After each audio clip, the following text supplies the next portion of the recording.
Kita lanjut ke slide selanjutnya, yaitu 4 pilar atau dasar berpikir komputasi. Nah, kita masuk ke poin ketiga ya, yang dari pokok pembahasan yang pertama kita buka, yaitu 4 pilar atau dasar berpikir komputasi.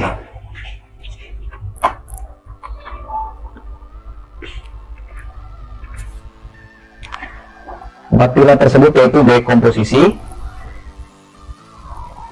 pengenalan pola, abstraksi, dan algoritma. Oke, nanti kita akan bahas satu persatunya, yang ini ke satu, kedua, ketiga, dan keempat. Ini adalah ilustrasi bagian dari 4 dasar computational thinking. Pertama adalah dekomposisi, abstraksi, pattern recognition atau pengenalan pola, serta algoritma. Oke, kita akan bahas satu persatu di slide selanjutnya. Di slide selanjutnya kita akan bahas yang pertama adalah dasar yang pertama adalah dekomposisi. Kita pelan-pelan ya.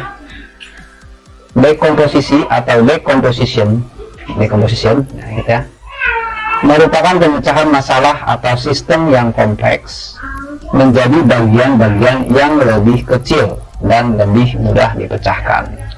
Jadi dekomposisi ini adalah pemecahan masalah yang tadinya kompleks. Nah, kita pecah menjadi bagian-bagian yang lebih kecil agar menjadi lebih mudah dipecahkan. Oke. Masalah-masalah yang lebih kecil, ini dipecahkan satu demi satu. Oke, satu demi satu sampai masalah kompleks yang lebih besar dipecahkan.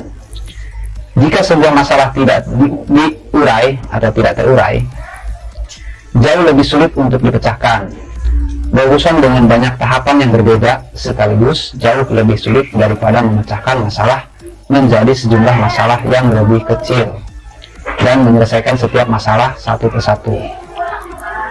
Jadi garis besarnya dekomposisi adalah dari tadinya masalah besar, kita pecah masalah tersebut jadi bagian-bagian kecil.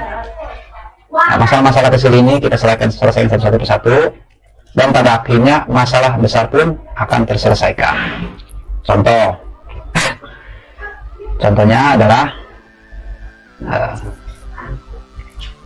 saat memasang komponen pada komputer. Nah, ini adalah komputer ya, kita misalkan dengan komputer karena kita membahas tentang informatika, yang kita bahas adalah komputer. Anda memasang komponen-komponen tersebut per bagian atau satu demi satu. Oke. Jadi dari tadinya unit komputer, nah kita pasang komponen-komponen tersebut per bagian atau satu demi satu. Bagian-bagian tersebut diantaranya seperti casing, casing PC. Ini adalah casing PC. Dan yang kedua adalah motherboard. Nah, motherboard adalah ibu atau induk dari mesin, papan mesin. Di sini tertanam prosesor, RAM, VGA, USB dan lain sebagainya. Input output ada di sini yang ada di dalam unit komputer. Ini adalah mesin induknya ya. Oke, jadi yang tadi adalah casing, yang kedua adalah motherboard. Satu persatu diselesaikan dari pemasangan RAM, kita pasang di sini, prosesor, jadi satu persatu kita pasang dari VGA, baterai, terus input outputnya, USB, monitor, dan lain sebagainya, kita pasang satu persatu di motherboard tersebut.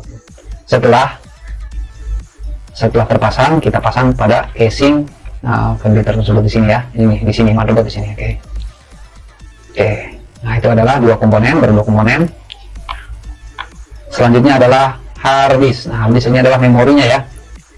Memori atau partisi dari komputer tersebut menyimpan data, bertugas untuk menyimpan data, sistem, dan lain sebagainya. Jadi ini adalah bagian terkecil dari komputer yang harus kita pasang. Nah, selanjutnya adalah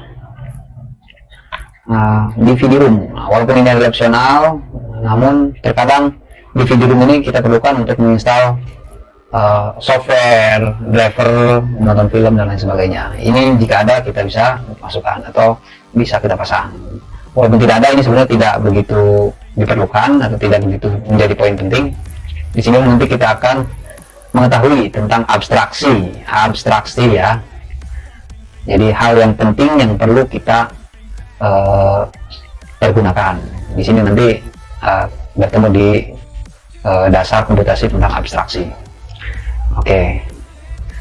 Selanjutnya adalah input output device. Nah, input output device. Nah, ini adalah bagian untuk input, khusus untuk input pada komputer, dan ini untuk outputnya.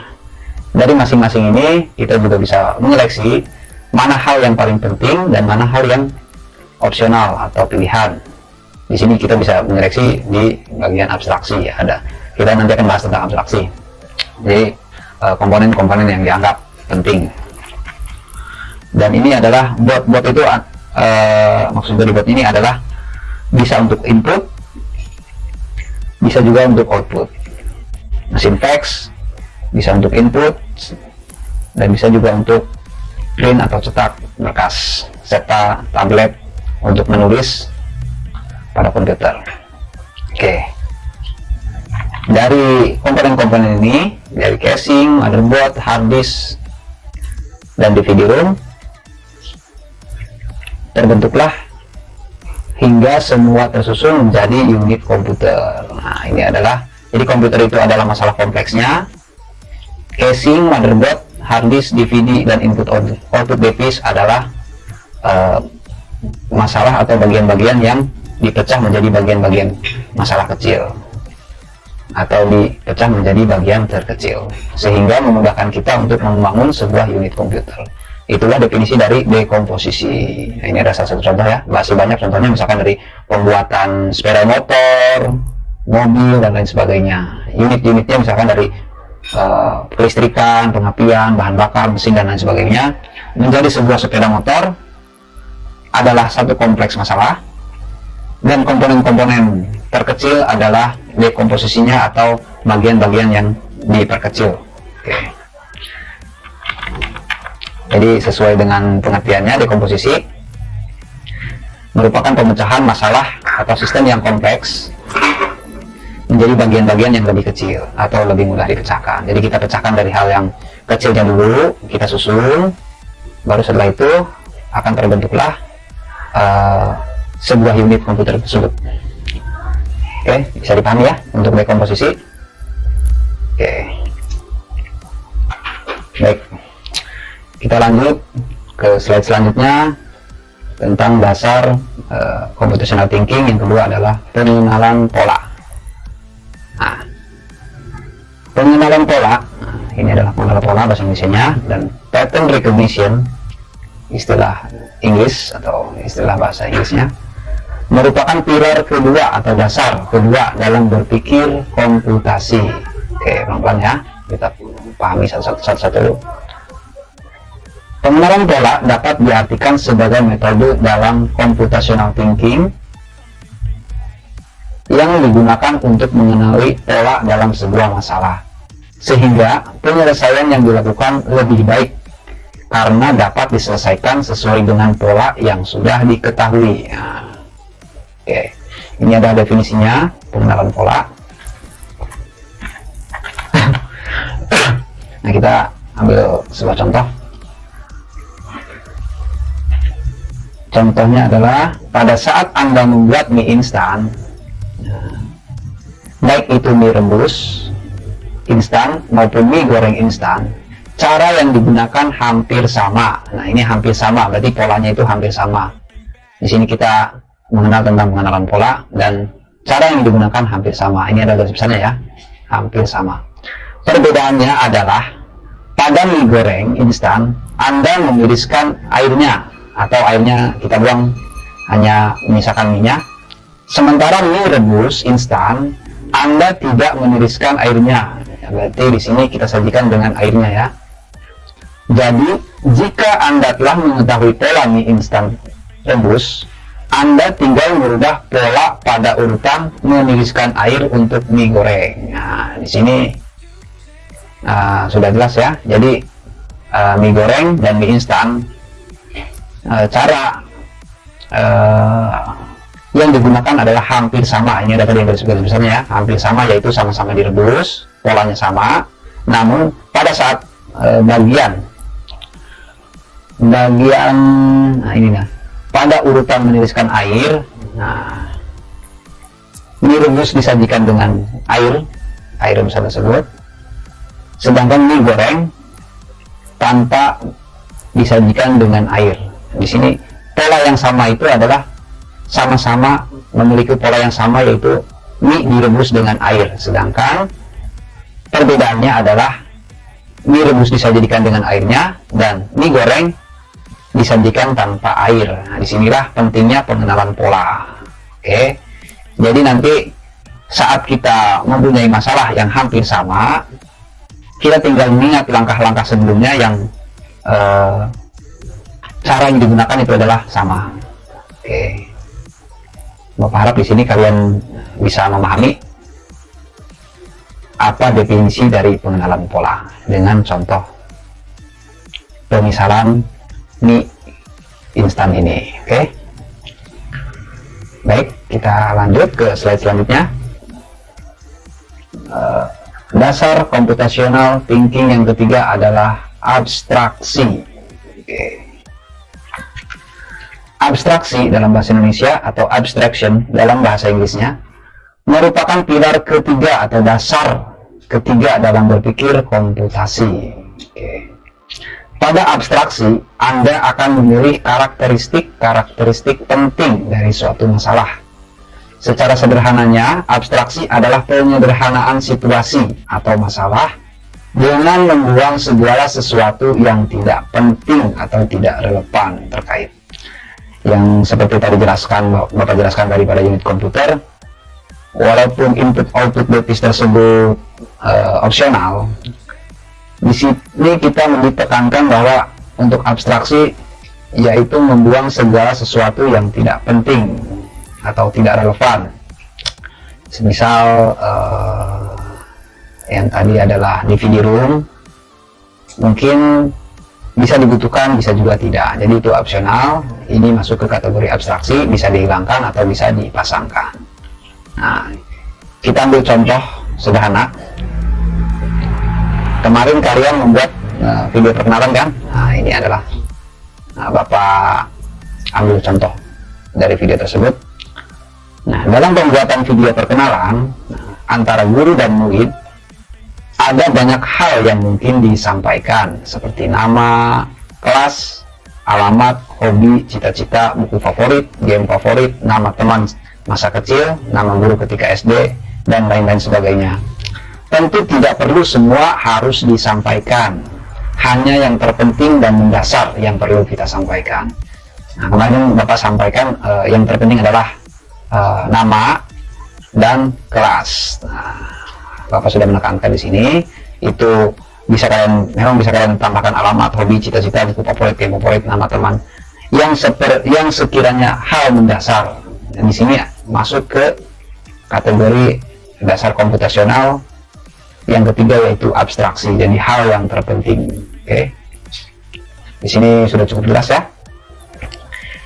Oke, Bapak harap kalian mengerti tentang definisi dari abstraksi. Oke, kita lanjut ke slide selanjutnya. Selanjutnya, poin keempat, yaitu tentang dasar computational thinking. Poin keempat adalah algoritma. Oke. Algoritma atau algoritma merupakan pilar keempat atau dasar keempat dalam berpikir komputasi. Algoritma adalah sekumpulan instruksi. Nah, ini ada garis besarnya ya, sekumpulan instruksi atau langkah sistematis. Nah, langkah sistematis yang digunakan untuk menyelesaikan suatu masalah. Nah, ini ada. Jadi kita kenali dulu definisinya. Algoritma yaitu sekumpulan instruksi atau langkah sistematis yang digunakan untuk menyelesaikan suatu masalah. Ini untuk algoritma sebenarnya cakupannya lebih luas, nanti ada flowchart, diagram, dan lain sebagainya. Nah, namun kita belajar tentang dasarnya terlebih dahulu, yaitu sekumpulan instruksi. Contoh sederhananya, oke, kita masuk ke contoh. Algoritma menginstal aplikasi Android melalui Play Store. Oke, langkah pertama adalah mulai. Yang kedua adalah masuk ke aplikasi Play Store. Yang ketiga adalah cari aplikasi pada mesin pencari di bagian header. Oke, di kotak pencariannya. Yang keempat, sistem menampilkan daftar aplikasi sesuai kata kunci atau keyword yang dicari. Yang kelima, pilih aplikasi yang dikehendaki. Yang keenam, klik tombol download. Oke. Yang ketujuh, proses download berjalan. Yang kedelapan, jika gagal, maka akan muncul pesan download kembali. Nah, oke. Dan jika sukses, muncul tombol install. 9. Klik tombol install. Tunggu hingga instalasi selesai, dan langkah terakhir adalah selesai. Ini adalah contoh dasar dari algoritma. Nanti kita akan menyinggung lebih luas tentang algoritma, namun untuk saat ini kita hanya perlu mengetahui apa definisi dari algoritma. Untuk lanjut selanjutnya nanti kita akan bahas di lain pertemuan dan lain kesempatan. Oke, Bapak harap untuk definisi algoritma kalian telah memahami ya. Ya, ini adalah definisinya. Algoritma merupakan pilar keempat dalam berpikir komputasi. Algoritma adalah sekumpulan instruksi atau langkah-langkah sistematis yang digunakan untuk menyelesaikan suatu masalah. Oke.